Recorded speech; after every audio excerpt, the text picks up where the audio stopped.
I'm very excited to be talking with Dolores Johnson. She is an esteemed author, and through her 35-year career, she has had many positions, including Vice President of International Marketing at Fortune 100 tech companies. We'll be talking about her memoir, which is an award-winning memoir on race mixing in America called Say I'm Dead, a family memoir of race, secrets, and love. And it's won several awards. It's available on Amazon, Bookshop, other bookstores, and she can also be found on e.doloresjohnson.com. Background about where she's gone to school: she's a proud graduate of Howard, a historically Black college, and holds an MBA from Harvard Business School. Dolores, wow, what an introduction. Welcome. Thank you so much for being here. I'm happy to be here. Thank you for your kind words. Dolores, I want to talk about your book first, because that's how I was able to meet you. And you talk about how having a Black father and a white mother and them running off. They grew up in, or they met in Indiana, and were not allowed by law to marry. And yet they did find love and therefore ran. And with your mother especially, you weren't able to connect with, your white side. So can you just share with the audience what sparked this whole search? When I was in my 30s, the roots craze started in America, and everybody wanted to know their background. And so I went down to Alabama to meet a great aunt who could fill in some of the blanks that my family in Buffalo couldn't. And of course, she spilled a lot of beans, and I found out that every family has lots of secrets. She told some of them. But when I wrote down all the information, I had about 6 generations of my Black side of my family, tracing back to the African who came on a slave ship to Virginia. But the most stunning thing on that chart was that there was only one white person on my family tree, and that was my mother. And then the light bulb went off that she had to be from somewhere and somebody, but I didn't know who. And it started me on a quest to find my white family. Dolores, I was able to read your memoir, and it's quite a page turner, learning about you and how you grew up, and people thinking you're a certain race or not race, or asking you questions, sometimes inappropriate questions. And curious, Dolores, because we'll be talking about your your business side. Was there a point when you found yourself in this crossroads of my race is playing a role in how I'm perceived? Well, there was quite a bit of feedback from society about my race. In our house, we didn't talk much about being a mixed race family, because my parents wanted to shield us from the outside opinions about interracialism. And of course, having been born in the 40s, there was quite a disregard for the race mixing. As a matter of fact, we were called mongrels and abominations. But even though there were many instances where race was made an issue for me, I went to historically Black university, Howard University, where I was called in by the chair of the department and told that I'd been offered a fellowship for a summer program by the Rockefeller Foundation to go to Cornell and study advanced economics. And when I got there, I found out economics was not what I wanted to do for the next 6 years of study, but there was a Black grad student there who talked to me about my future. And it was a time when affirmative action was just coming into play in the United States. And people were beginning to wake up to the notion that minorities had been excluded from the games, all the games. And I was fortunate enough after that experience to be accepted at Harvard Business School, which launched my business career. To go from Howard, which is a wonderful university, then to Harvard, I'm curious, what was the reception like? Because the one is hopefully welcoming of your identity. I'm not sure what, if there was a big pivot. Can you talk about that? Yeah, it was a night and day experience because I went to Howard in the 60s when Black Power was on the rise and there were freedom riders and we had all kinds of political speakers around race consciousness on that campus. And then I went to Harvard where in a class of 950, there were about 25 Black people and only 13 girls. So it was a double whammy of being a female and Black in a sea of people whose parents were senators, CEOs, all manner of influential, educated, wealthy types. And I really had to find my feet to make it at Harvard. What would you say, Dolores? I'm thinking about how I've been in spaces where people, for example, my elementary school, they look like me, people from my neighborhood who had similar social economic background, which was low income. And in many ways, that was affirming because there's not big differences between us. But then the poor schooling is the reason why we had to end up move. And so for me, I'm thinking about how I moved to a much more quality school, but then with the affluent students and neighbors, I felt out of place. I'm wondering for you, how did you find your people? How did you find a home? How did you survive a pretty intense 2 year experience?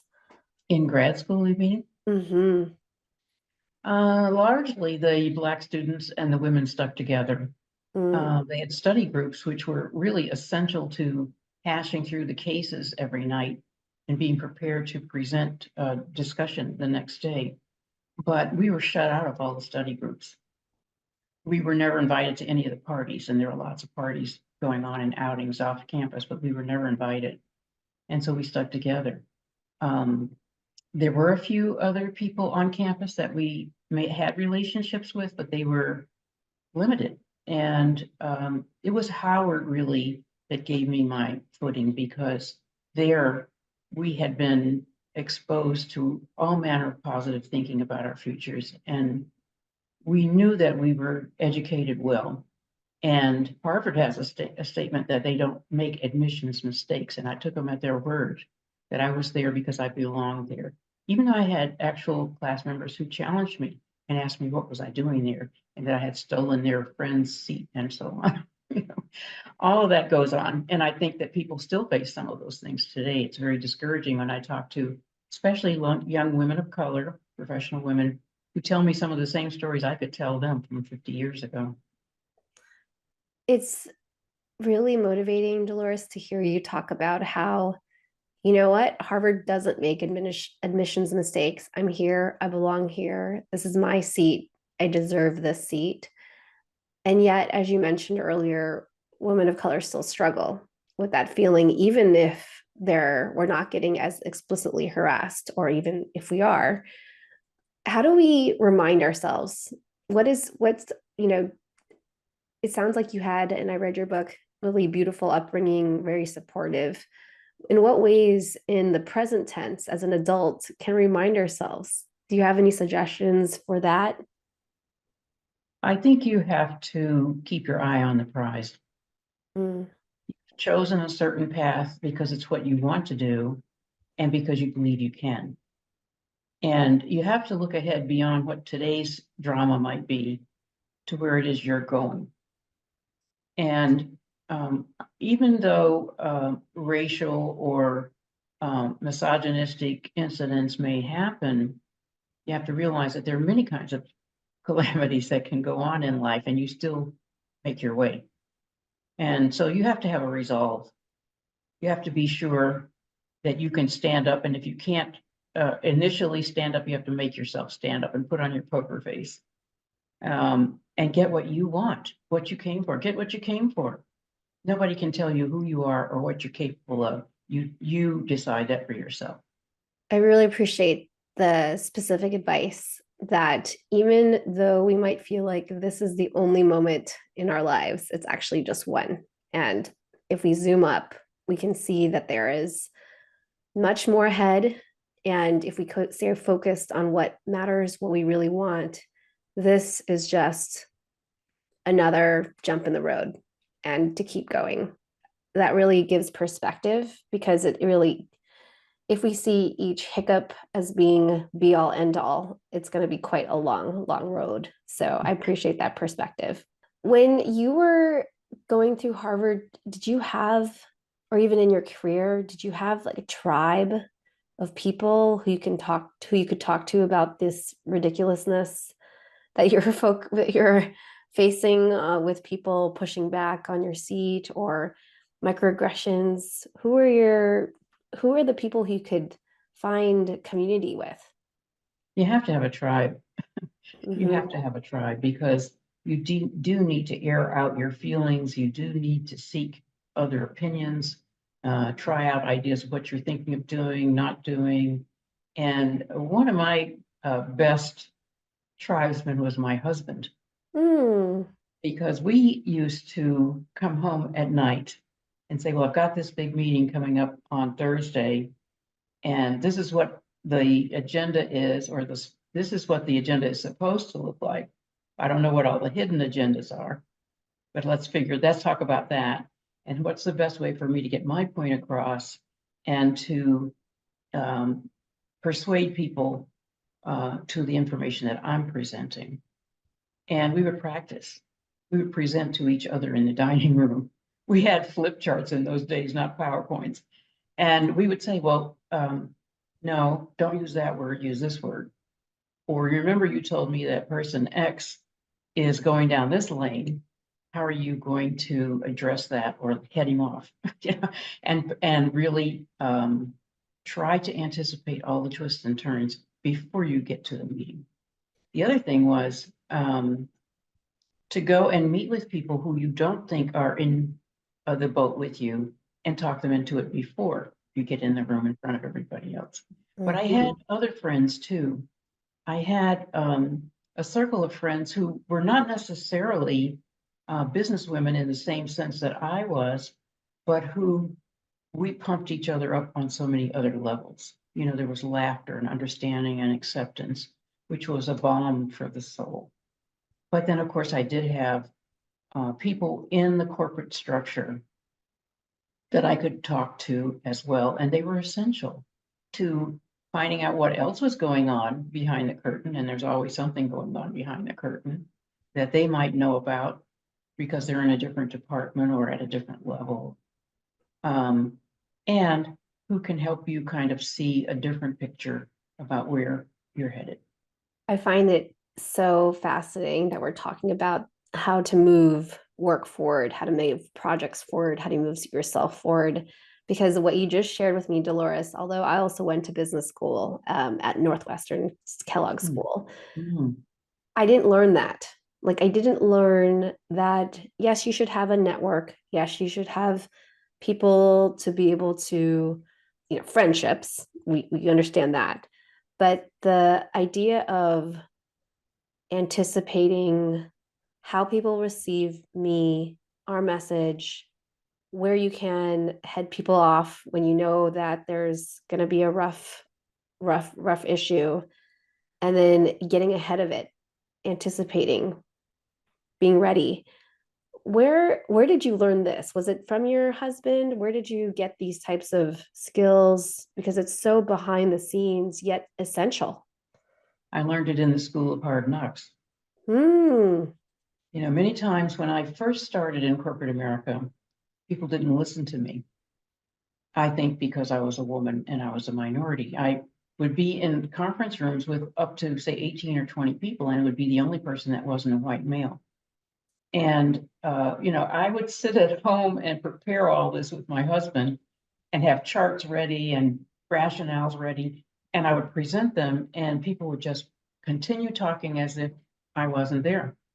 And A lot of these guys were 6'4", 44 long suits. And when I stood up, they towered over me. So one day I was so frustrated, I stood up on my chair, which made me taller than them, and said, I said that an hour ago, and you're not paying attention to what I'm saying, and I want you to listen to me now, because I'm tired of this. After that, it was different. Amazing. So I want to tell people out there, especially women, you must speak up. And being married, with the advice of my husband, he told me one day, he said, Dolores, you are in a world of men, and you need to know how to talk like a man. Don't talk like a woman. Because women will give you a lot of detail before they come to the question.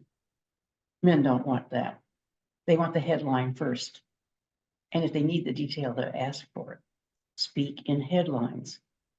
And I practiced doing that for a long time until I could come in and say, this is the problem and this is what I think the solution should be. And then they can ask me questions after that. That was one thing. He sat me down and had me watch football games and made me understand the game so that when men were talking about problem solving in terms of football and run and make it to the end zone, when they talked in terms of war, there were so many analogies that were unfamiliar in female conversation that I learned to utilize. And one mistake I made when I was thinking over this idea was I was trying to explain to this team of engineers and lawyers and salespeople and regulation teams, all these people, how to work together. I used the analogy of an orchestra, and they looked at me like I had lost my mind. They didn't follow at all. But then when I put it to them in terms of a battalion or a third baseman, they got it immediately. So amazingly male with that example. Thank you for sharing. And thank you for being honest because Dolores, the reality is that as much as we want people to be authentic and to use their orchestra or whatever it is, analogies, that we do need to understand who we're working with, how the game works, and how to play. Otherwise, we can't even rise, which is what you've done. You are so correct because it took me probably, I don't know, 6 or 8 years to really figure out that the secret sauce was 60% politics and 40% work. If you don't know what the game is, you can't play. If you don't know how to play well, you can't win. You better learn that early. Can you talk about the politics? You've shared about how to navigate behind, understand how you communicate, who the players are, how to anticipate where you're going to get a cut off. Is that all politics or is there more to politics when you say 60%? That's quite large. It's huge. And well, a lot of it is relationships. Mm. And if you go to work and you feel isolated, left out, ignored, whatever, you don't have good relationships. It's through relationships that you find out what's going on. There's going to be a new division open. It's going to focus on X. You don't know that if you're not in the game. Maybe that's something you would really like to do. But if you know who is making those kinds of plans and you're able to have a coffee with them from time to time. And another thing I did, I needed a mentor when I first started working in a major corporation. And there was a guy who I interacted with, who was above me, who seemed to like my work and was friendly towards me. And I went up to his office at the end of the day when the building was clearing out. And I had some material that I showed him. He didn't ask for it, but I took it to him.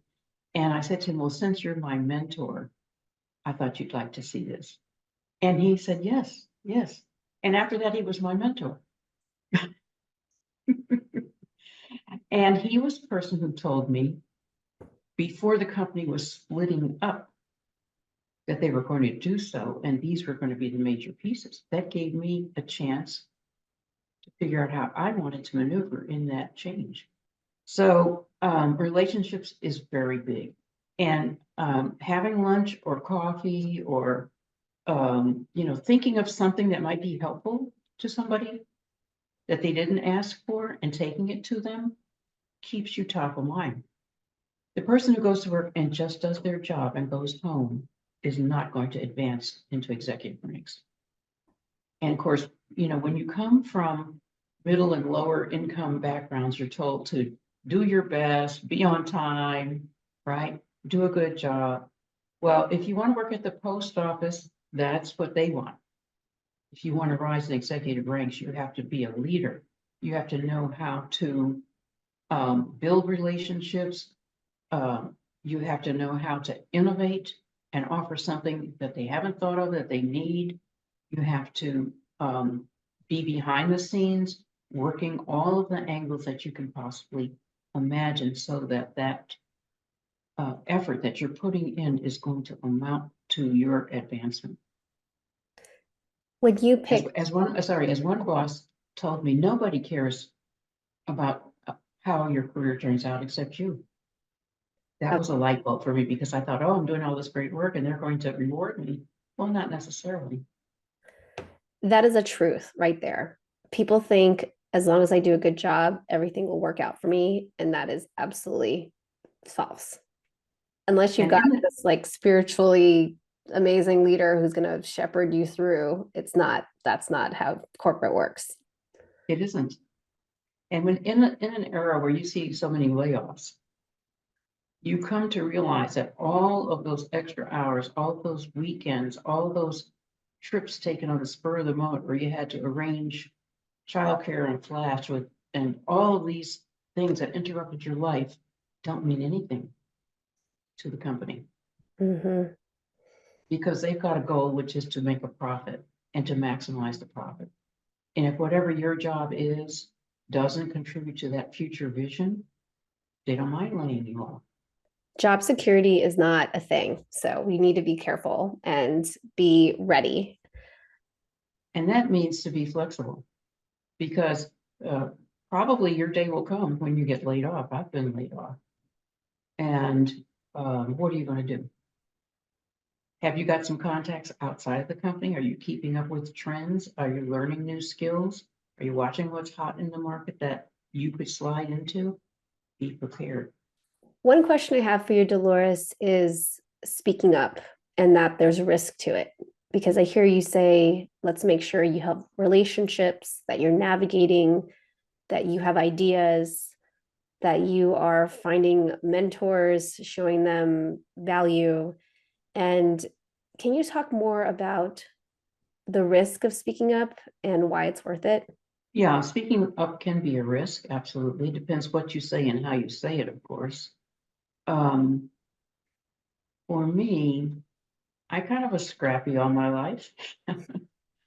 And I don't mind taking a risk. But one thing that I emphasized a lot in my career was trying to promote diversity, which was not popular. And as the president of one of the companies I worked for told me, well, when we're flush with money, we could pay attention to that, but not now. So I had established diversity committees. I have called meetings with senior management to push a point around diversity, and I'm sure that made people uncomfortable.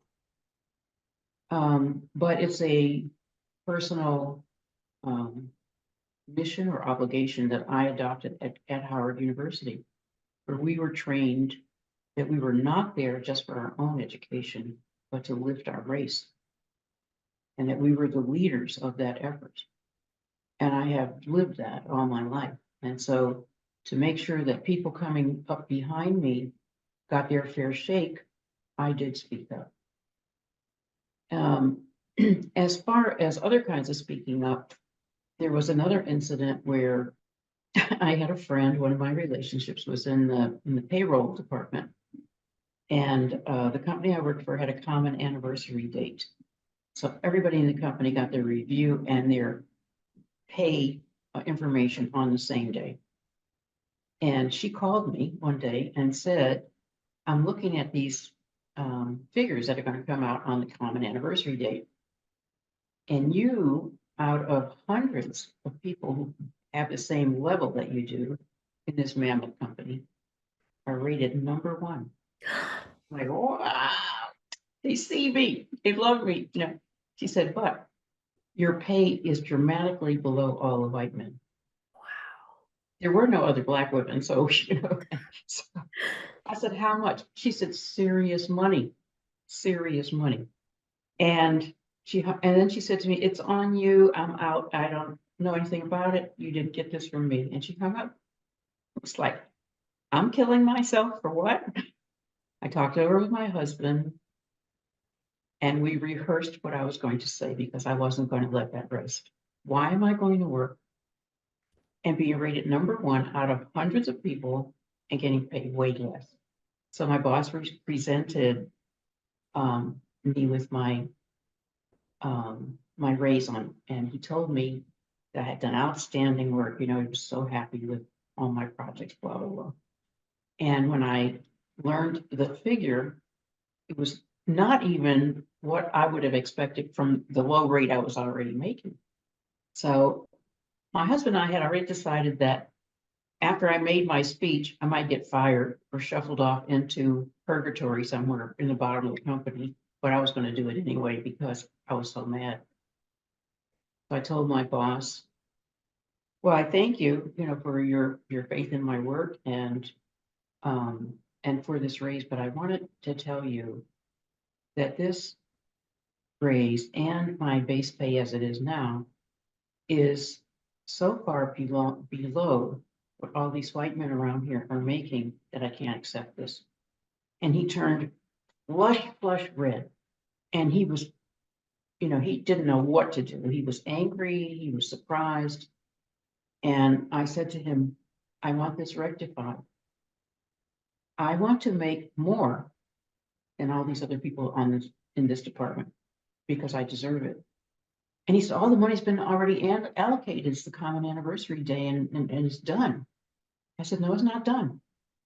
And as big as this company is, and the way it spends money on all kinds of things, I know there's some more money somewhere. And I want my money. And if I don't get it from you, I'm going to go over your head. And then I said to him, some people would find this discriminatory. Next week, I had my money. Good for you. Good for you. Now, that was a big risk. Yeah. Speaking up has risks. I want to both celebrate and also double click on that point that speaking up has risks, because I love that you got paid because you deserved it, and incredibly brave for you to voice it. And at the same time, Dolores, there is risk that could have gone badly, because often we're like, speak up, share your truth, do what's right for your race, for your group, for people behind you. But there's real risk of getting fired, real risk of getting, Yeah. I mean, you're not kidding when you can get shuttled off. Like, people think all sorts of things and they can sack your career. They can't sack you in that company. They can't sack you in life. Yes. Like living. So by the time that I did that, I was confident that I was darn good. And I had a lot of value to add. And if they didn't honor it, I would find it somewhere else. And having discussed it with my husband, we had already discussed the fact, you're going to get fired if you do this. Okay. But you have to pick your battles. What's important to you? I didn't feel, well, I'll say like this, I felt humiliated learning how little I was paid compared to everyone else after I had pretty much killed myself for them. Now, if the risks are, if you're not able to meet your bills, if you get fired, and it's going to hurt your relationship, your kids are not going to be able to go to the school, all that, you have to make your own decision. Nobody can tell you what you should do in that case. I appreciate that this was a conversation you had with your partner, and that together you understood the risks that you're taking and you're willing to risk some hard stuff. And yeah, it's very honest to speak your truth, be willing to take the risks, and hopefully you'll come up on top, which is what you did. Dolores, can Doesn't you always talk happen about? that way. It No, doesn't it always doesn't. happen. It doesn't. I'm like, and scene. Perfect. I love that ending.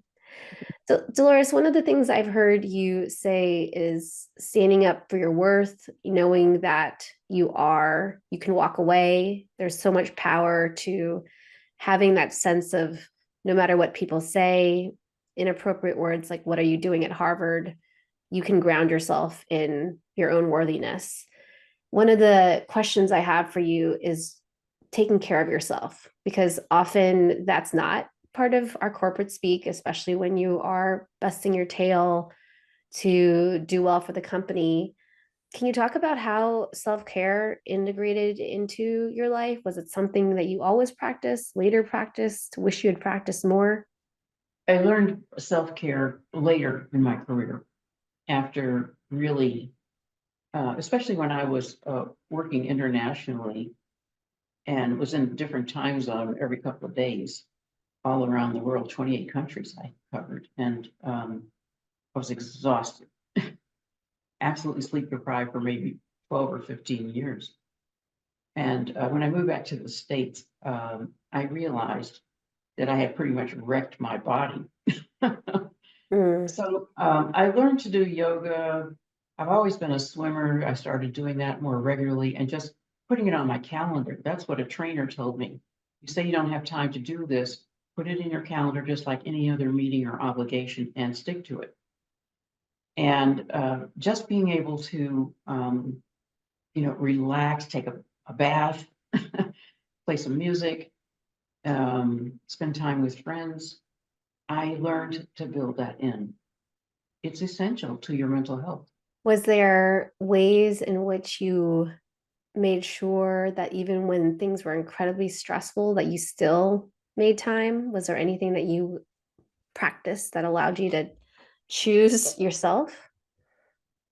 Well, I learned a bit of meditation as well. And sometimes when I was in the middle of a maelstrom, I would sit quietly in the dark in my room after I got dressed in the morning and meditate on a certain situation. And there was a ritual that I did that brought me to center so that when I went out, I was more on point as to how I'm to handle myself in a situation.